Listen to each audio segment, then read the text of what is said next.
Godina je 1034. Duklja, nekada ponosna kneževina, stenje pod vizantijskim nametima. Narod ćuti, ali vatra prkosa tinja u srcima.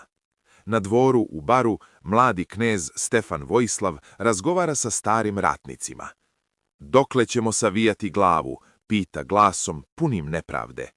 Oči mu gore dok kroz otvoreni prozor posmatra more, put slobode i iskušenja. Vizantijski namesnici pojačavaju poreze, a hramovi se pune očajnim molitvama. U tom trenutku rađa se odluka, tiha, ali neumoljiva. Duklja će ustati. Noć se spušta nad brdima, zvona manastira tupo odjekuju, a zvezde svedoče zakletvi koja će promeniti tok istorije. Vojislav se povlači u planine iznad Skadarskog jezera. Tamo, okružen odabranim ljudima, donosi zakletvu slobodi. U tišini guste šume, pod svetlom mesečine, ruke se dižu ka nebu. Zaklinjem se, neću odmarati dok Duklju ne oslobodim, odzvanja urlik koji se gubi među stenama. Ratnici, seljaci, sveštenici, svi su tu. Njihove oči svedoče o očaju pretvorenom u rešenost. Na istoku Vizantija ništa ne sluti. U tamnim dolinama budi se snaga naroda, snaga koja ne zna za zaborav. Od te zakletve i vetra među čempresima počinje ustanak koji će obeležiti epohu.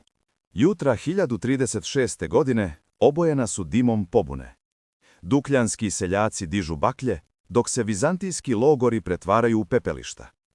Vojislav, u oklopu jednostavne izrade, vodi napad poput vihora. Za slobodu, za Duklju, odzvanja dolinom rijeke Morače. Zvuk čelika, topot konja i krik ranjenih pune nebo. Vizantijski zapovjednici su zatečeni. Nisu vjerovali da narod bez vojske može da pruži takav otpor. Sela vraćaju ponos, a planine postaju utočište prkosa. Vojislav zna, svaka pobjeda je više od oružja. To je dokaz da duh naroda ne može biti pokoren. Vizantija, probuđena iz samozadovoljstva, šalje vojsku iz dračke teme. Slikoviti vizantijski štitovi blistaju na jarkom suncu, a vojvode izviđaju doline Duklje. Vojislav u svom taboru gleda karte i zna da će udar biti strašan. Ne brojim vojnike, brojim srca, kaže svom najbližem saborcu. Počinje oluja čelika, vatra se širi kroz ravnicu. Dukljani se bore prsa u prsa, koristeći teren, klisure postaju njihova snaga. Iako nadjačani, pokazuju hrabrost koja će postati legenda. Vizantija pobeđuje privremeno, ali u senkama se širi glas o knezu koji je odoleo carstvu. Posle poraza, Vojislav i njegovi saborci bivaju zarobljeni. Lanac hladnog gvožđa steže ruke, a tamnica u Carigradu guta njihove uzdahe. Nisam prestao biti knez, samo privremeno sam bez zemlje, šapuće Vojislav, dok stražari prolaze hodnicima palače. Vizantijski dvor slavi, verujući da je pobuna ugušena, ali u srcu zarobljenika tinja neugasiva vatra. U noćima bez sna, Vojislav gleda kroz uski prozor tamnice i sanja brda Duklje, njene reke i narod. On zna, sloboda se ne osvaja samo mačem, već i istrajnošću volje. Kroz splet odanosti i prevare, Vojislav uspeva da pobegne. Noćne senke Carigrada kriju njegov tihi korak. Sa nekoliko poverenika prolazi kroz kapije grada, zamotan u tkaninu skromnog trgovca. Vetar s mora donosi mirise slobode. Nakon sedmica lutanja, brodom stiže do obala svog naroda. Kad su ga prvi stražari prepoznali, poklekli su od suza i neverice. Vratio sam se, reče Vojislav smireno. Seljani su izlazili, palili baklje, nebo se osvetlilo plamenom nade.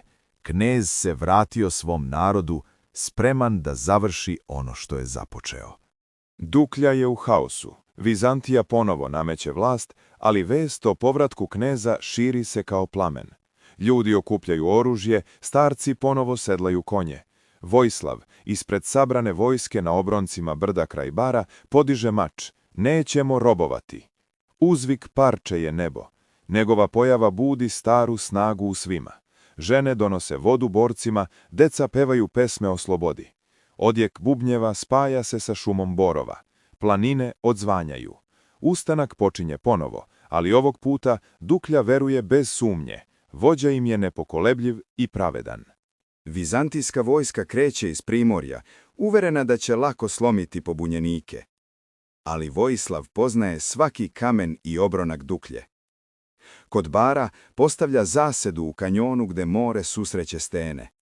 Kad su Vizantinci kročili, ponad njih su se sručile stene i kiša strela. Haos, prašina, urlik.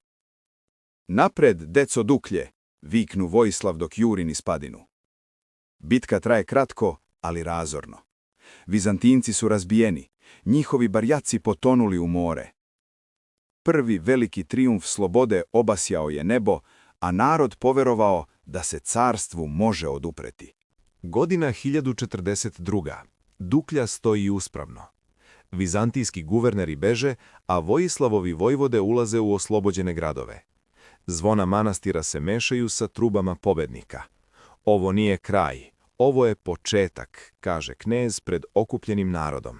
Bar, Kotor i Ulcinj ponovo nose dukljanske zastave. Vizantijski carevi šalju poslanike, nudeći mir, ali Vojislav zna, sloboda se ne meri paktovima, već se čuva krvlju. Slavljen kao heroj, ali ostvaren kao vođa, stoji na brdu iznad mora, dok vetar nosi miris pobede. Godina 1043. Duklja je slobodna, ali Vojislav zna da borba nikada ne prestaje. On gleda svoje sinove i narod koji više ne strepi pred carstvom. Zapamtite, kaže, sloboda je svetinja koju ne čuva mač, već jedinstvo. Mir nad Dukljom širi se poput zlatnog sumraka. Hramovi mole u tišini, vojnici polažu oružje, a pesme o knezu Vojislavu šire se dolinama. Njegovo ime postaje zavet, simbol srčanog otpora i dostojanstva. Ustanak nije bio samo bunt, bio je početak samosvesti jednog naroda.